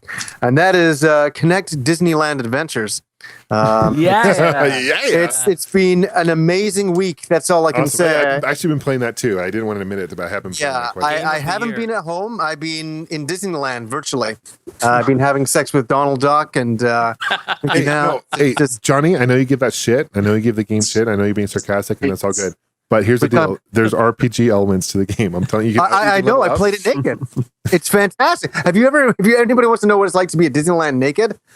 Oh, this guy is so So this is why Donald Duck doesn't wear pants, huh? Yeah. It's, Game of the year. Your virtual children come along, but here's a question I have. Though. How come Mickey Mouse doesn't have pants, right? Or who knows? Donald Duck doesn't have pants. Yeah. And Minnie Mouse doesn't have a top, right? No.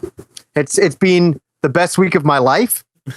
That much I can say. But seriously, fuck you, John. But seriously, I've been playing Connect He's letting me Disneyland. borrow it, actually. Yeah, I have it here with Jason. We're gonna. I would so play it naked. And You must do a Jason, recording of that. stream it. Let's stream it tonight, dude. We should stream it. I'll be there. Are you really going to stream it? I'll have to get the wide webcam for that one. But I'll maybe set up. Yeah. Okay. Let's do it. But in seriousness, I have actually. Oh, this is going to be such a cop out answer, but I've a couple of games I'm going to review pretty soon. I've been playing them, so I really don't want to talk about them, which sucks. So everybody hates it when it goes. When. So that's why I had to say, Disneyland Connect Adventures. Can we take some guesses? What's that?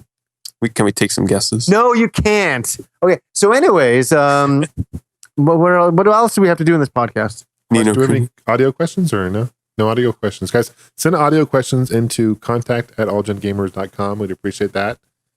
And what else? Oh, we've been getting a lot of reviews on iTunes, which is great. So keep doing that, guys. That's awesome. Yes, thank you. Yeah, we check that. I never checked that. You should. We've got a lot of really awesome. A lot of our fans are posting on there, rating us that's 5 awesome. stars and putting really nice things, saying nice stuff. So we appreciate that. Really, really helps out. Oh, Thanks for lying. what's the status on the poll here, Pete? And I do want to say one thing. Next week is going to be the whale versus my dog, right? Don't pull anything near that. No, but here's the deal. I saw the picture you posted last week that you're going to use for this thing. And look, I appreciate the guy who drew this. I mean, he's an awesome artist, right? But dude, totally biased. What the fuck? The whale has my dog in like a arm hold, like a stranglehold. Like seriously. Look, my dog is an underdog. I know the whale's going to win. But he's a true underdog, literally. And that's kind of fucked up. You know what I'm hoping for is, let me see here.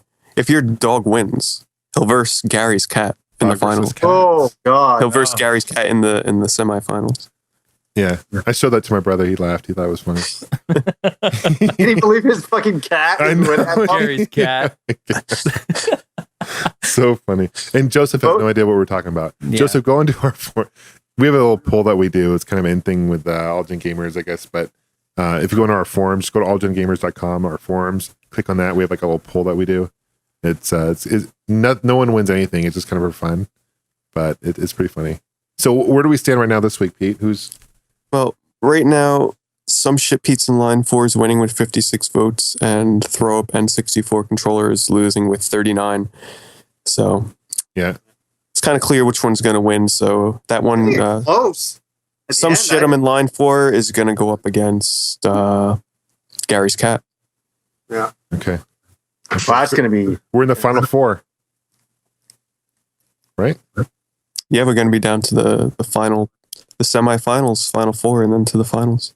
Awesome. This is getting close, guys. It is. Sexual. If you guys had to pick one to win, who would it be?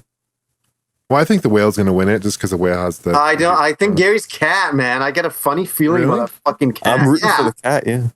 People love cats. They love cat videos. They love cats taking shit. Dude, if the cat wins, Videos. we should give my brother like a little I should draw a little thing for my brother. We'll make a shirt of Gary's cat.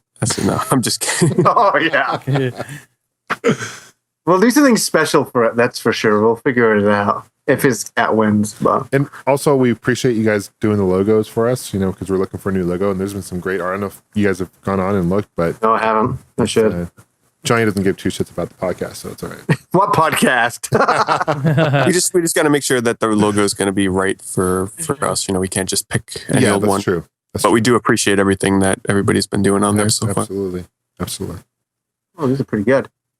Anything Okay. else? If we decide to use it on the shirt, it's got to be something that we're definitely really happy with. So Yeah, exactly. Because they can't change it. I love the drawing of someone drew someone of Pete like holding all 3 of us. You see that? That was weird. What was the deal with that? It was a great drawing, but why was Pete holding us?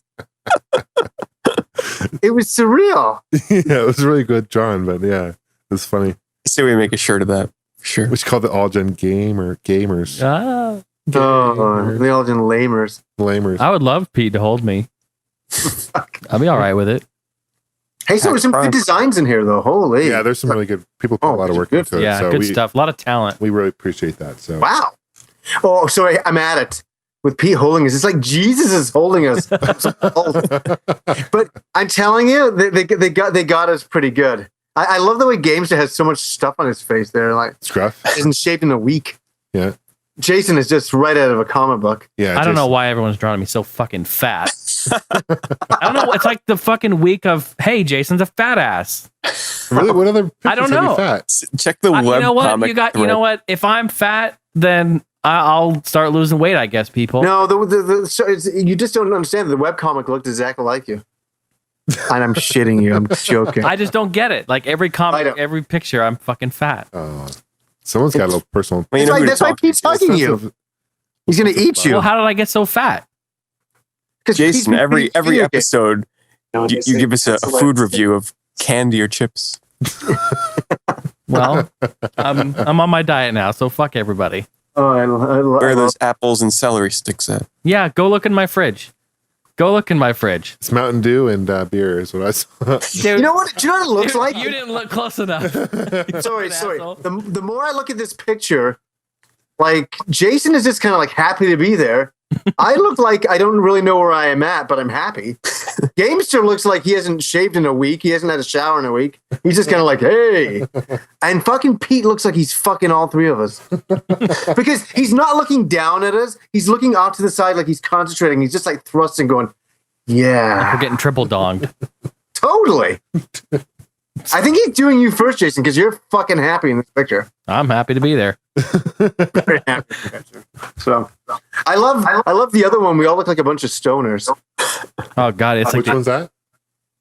It's one of the banner logos, and I'm not being insulting to the artist who drew it. It's great pictures, but we all look like a bunch of like. yeah, artists like that. Did you see the updated one he did? The emo gamers. Oh, I saw all that. gen emos, yeah. yeah, old gen. Oh yeah, that's what I'm looking at. That's great. That's funny shit. No, we appreciate guys. We're not knocking anyone. Yeah, We no, it's appreciate funny. Good talent. Oh no, this is good fun. Yeah, absolutely. Yeah, Well, you know. So I could I could be a little thinner. That's cool though.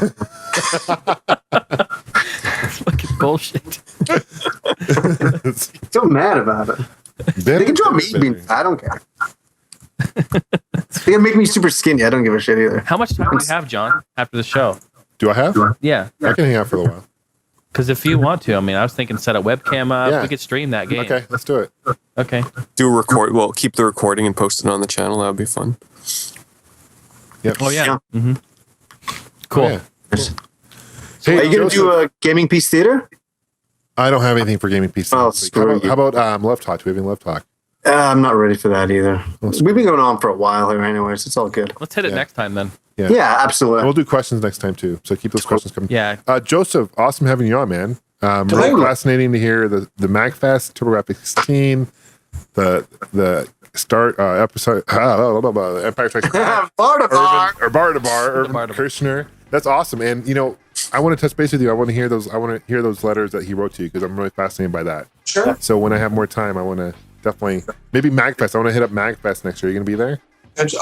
Yeah, at least Saturday and Sunday. Yeah. Okay, because I am fascinated about what I always like to hear about what he wrote to you. That'd be cool. So Yeah. but hey, great having you on, man. Definitely. Yeah, thanks for being Excellent. here. I'm gonna try to hit up 6 cons this year, I think. Wow. 7 cons. He's out of Sean. control. Out of control. I'm addicted to these cons. I love them. They're awesome. I'm gonna do not any. Okay, we're going to PAX East, Yeah. and then I want to go to the Seattle Retro Gaming Expo in May, Yeah. and then they got the April would be June, July, August would be PAX Prime. Yeah. You get the Portland Expo. Month after. Yeah. Oh, Wow. and also in May is the Classic Gaming Expo in Vegas. Jesus. So we'll do that, and then He's- MAGFest. I don't know when it is, but don't forget the Too Many Games convention in Pennsylvania. Oh yeah. Shit. He's a traveling man. Yeah. Fuck. Well, because I do a lot of traveling for work, so I just get the points for my flights and hotel points, and I can redeem those, and it works. Just don't book your hotel ahead of time. Yeah, shit. Oh, fuck. Oh shit. Oh, snap. But no, it's good times, and maybe next year I'll hit up Vancouver Expo. Who knows? Yeah. We'll make this one work and go from there. For sure. That's the plan. All right, So guys. awesome, guys. I will touch you up very soon. Have a Sounds great good. night. Thanks for listening, people. Awesome. Good night, guys. Bye, users. Bye.